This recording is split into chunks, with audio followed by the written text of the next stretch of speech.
Formula ఈ race case formula race car లెక్కనే దూసుకపోతుంది. ఏసీ బోళ్లు ఎన్నడలేనంత హుషారుతోటి కేటీఆర్ మీద కేసును చాలా సీరియస్ గా తీసుకొని లోతైన దర్యాప్తు చేస్తుండ్రు. మొన్ననే పొద్దాంక ఎంక్వైరీ చేసిండ్రు, ఇంకా ఓడవలేదట. మళ్ళీ అలా మిగిలిన ఎంక్వైరీని చేస్తందుకు అలా ఆఫీస్ కు పిలిచిండ్రు. కేటీఆర్ ఏమో ఎసొంటి అక్రమాలు కాలే, నిధుల బదిలీ అంత సక్రమంగానే జరిగింది, రూల్స్ ప్రకారమే చేసిండ్రు, ఇలా ఎసొంటి అవినీతి కాలేదు, ఆధారాలే దొరకలేదని అంటుర్రు.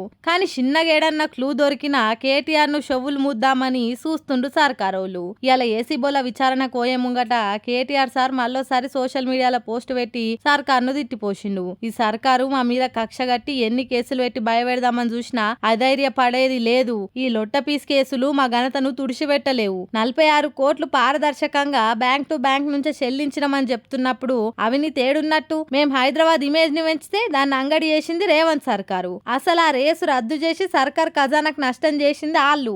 అవినీతే లేని కాడ బకెట్ల నీళ్లు పోసి శాపలు పట్టినట్టు చేస్తుండు సీఎం అని దుమ్మెత్తి పోసిండు. మరి చూడాలే ఈ కేసు ఇంకెన్ని టర్నింగులు తిరుగుతుందో.